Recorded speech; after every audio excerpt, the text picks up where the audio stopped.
Christopher Hitchens, as we've agreed, you will begin first with your opening statement. Thank you, ladies and gentlemen. Thank you very much to the Monk family, great philanthropists, for making this possible. 7 minutes, ladies and gentlemen, for the foundational argument between religion and philosophy.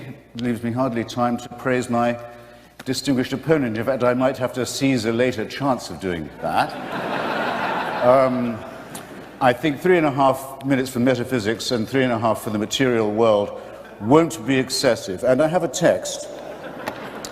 And it is from, because I won't take a religious text from a known extremist or fanatic, it's from Cardinal Newman.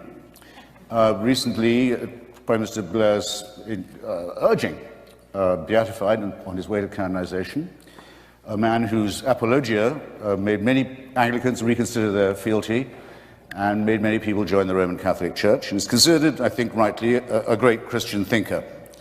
My text from the Apologia. The Catholic Church, said Newman, holds it better for the sun and moon to drop from heaven, for the earth to fail, and for all the many millions on it to die in extremest agony, than that one soul, I will not say will be lost, but should commit one venial sin, should tell one willful untruth, or should steal one farthing without excuse. You'll have to say it's beautifully phrased, ladies and gentlemen.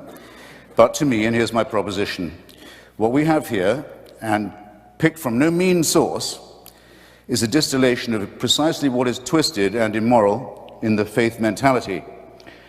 Its essential fanaticism, its consideration of the human being as raw material, and its fantasy of purity. Once you assume a creator and a plan, it makes us objects in a cruel experiment whereby we are created sick and commanded to be well. I'll repeat that. Created sick and then ordered to be well. And over us to supervise this is installed a celestial dictatorship, a kind of divine North Korea.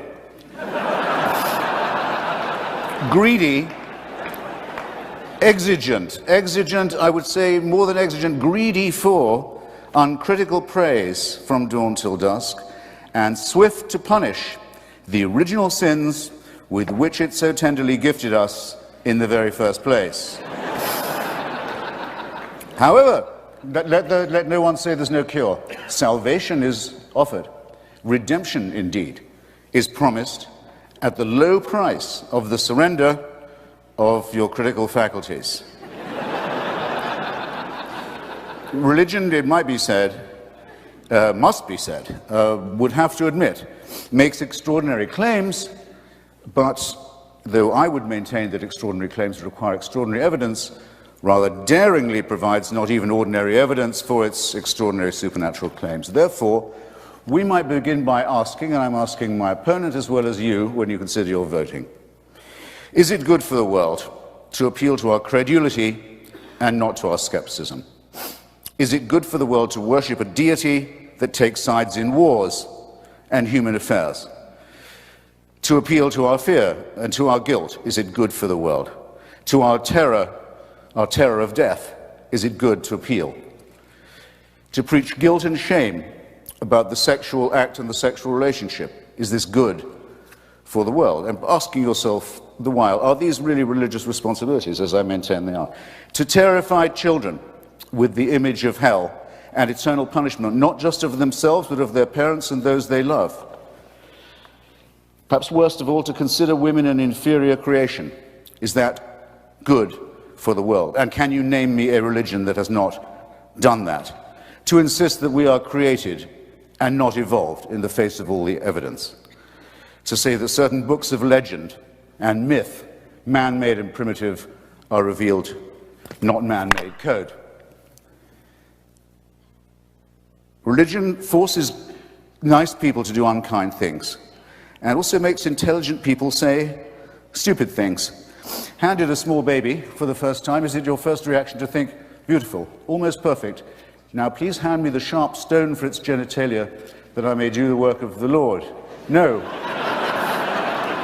It is, as the great physicist Steven Weinberg has very aptly put it, in the ordinary moral universe, the good will do the best they can, the worst will do the worst they can. But if you want to make good people do wicked things, you'll need religion.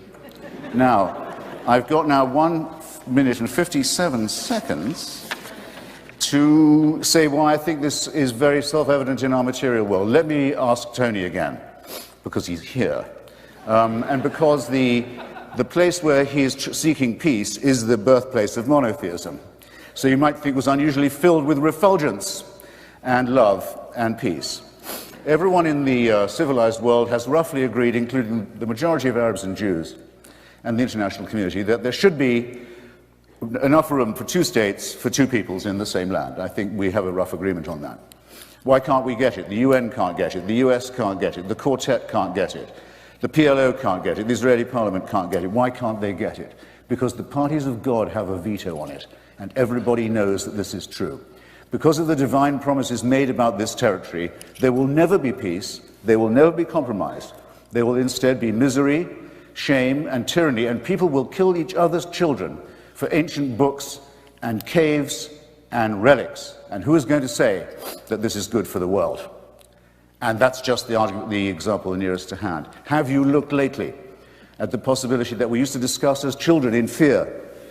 What will happen when messianic fanatics get hold of an apocalyptic weapon? Well, we're about to find that out as we watch the Islamic Republic of Iran and its party of God allies make a dress rehearsal for precisely this. Have you looked lately at the revival of Tsarism in Putin's Russia, where the black-cowled, black-coated leadership of Russian Orthodoxy is draped over an increasingly xenophobic, tyrannical, expansionist and aggressive regime?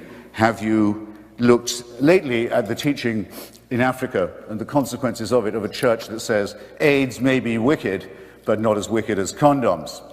That's exactly no seconds left, ladies and gentlemen. I've done my best. Believe me, I have more.